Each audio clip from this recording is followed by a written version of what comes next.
Good afternoon. I'm happy to be with you again to continue our discussion of the glories of Hellenism. Today's subject is the Persian Wars. And as in the previous cases, it's a massive subject. We can only cover a small part of it, but we'll try to give you the flavor. The Persian Wars were in the 6th and 5th centuries BC, and they're described by the great Greek historian Herodotus. I think it's important to try to assess for ourselves the magnitude of the Greek victories over Persia by looking at size.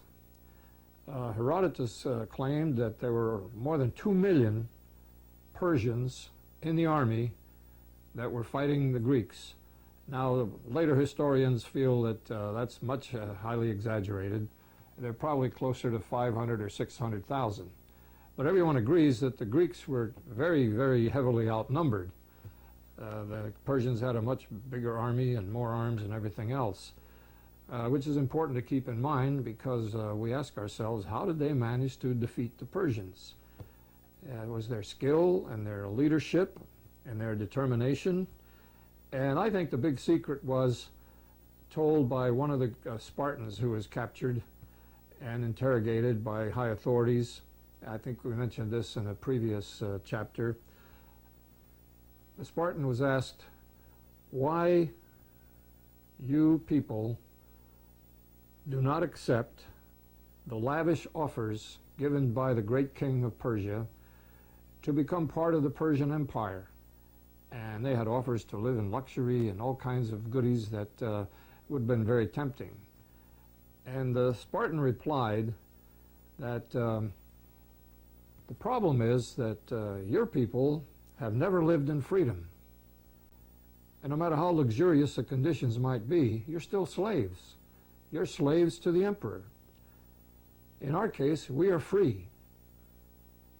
And if you had ever tasted freedom as we know it, you would fight too, just like we were doing. And you would fight with your bare hands, if necessary, to keep your freedom. And I think it's important to keep remembering that in the context of this period of history and the long story of history in the Western democracies. It isn't just Greece, but Greece led the way. And you remember the phrase, the Greeks showed the world how to live? And when they had to meet an overwhelming enemy, they also showed the world how to die. Now in the Persian Wars, we have again this scene of enormous, overwhelming armies facing a much smaller group of people and being very confident that they were going to win. And the system at that time used by the king of Persia, whenever he wanted to expand further, after conquering so many places, he would send a messenger to the target nation or the target island. And the message would be, the king desires a response from you on the question of whether you will submit or fight. And we want you to submit. And you do so by giving us some earth and water as signs of your submission that we will take back to the emperor. Well, I remember in one instance, I think it might have been Sparta, well, there were two separate instances. In one, the Greek people of a Greek city threw the into a pit. It was all dirt and said, well, there's our answer. There's your dirt, you can have all you want. And in another place, I think that was Athens, and down in Sparta they did the same thing, except they answered on the water. And they said, well, there's water in the well, and they threw the messenger in the well. Now, that's a no-no. You're not supposed to treat a messenger, even from a hostile power, that way. But it showed the depth of their determination and their anxiety about keeping their system and their peace and, well, most of all, their freedom. Now, along come the Persians, who, as I say, have conquered everything that we now know as Turkey and the Middle East, and they ruled from there down through Egypt, and from Egypt all the way to India at one point. The great empire under Darius was that big, It's very important to remember that, to show the enormity of the empire that was facing the Greeks and demanding that they surrender without a fight because of their enormous strength. Come and join our empire and so forth. The Greeks, as we know, said no. They've said that all through their history. So the war began at one of the islands that rose up in revolt in 499 BC. That's the same year that Socrates died. We remember that year, sadly, for losing Socrates, and happily for establishing the tradition and the policy that the Greeks had, never to surrender to hostile forces, no matter how superior they might be.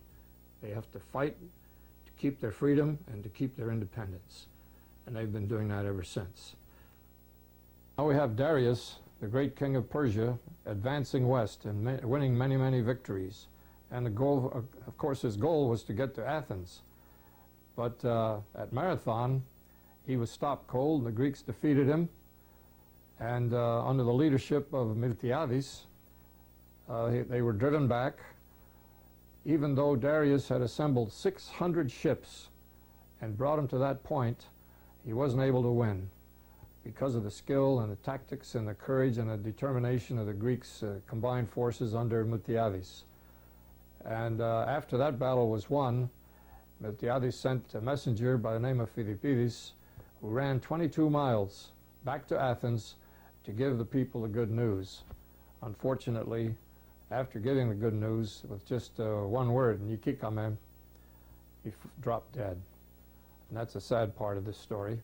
But we have to look at history the way it is and not try to change it into a more happy ending for that particular individual. Of course, we know the Persians suffered a great defeat, but they didn't give up. They're absolutely determined to conquer all of Greece. And about 10 years later, after the Battle of Marathon, they are launching another expedition which approaches Thermopylae. And fortunately for the defending Greeks, Thermopylae at that time was a rather narrow pass. It was only about 50 feet. Now it's much wider.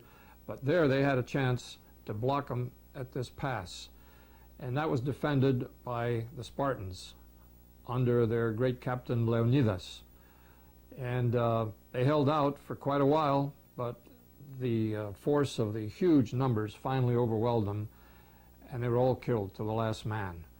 And that's why we have, to this day, a beautiful, simple little monument that just says, "O stranger," addressed to all of us who might pass that way, tell the Spartans that we lie here in obedience to their laws.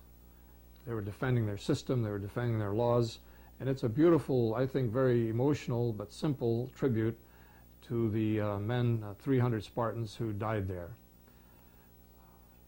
Now there's also a great naval battle, the Battle of Salamis, or Salamis, as it said, in which, again, the Greek forces were tremendously outnumbered with more ships and bigger ships.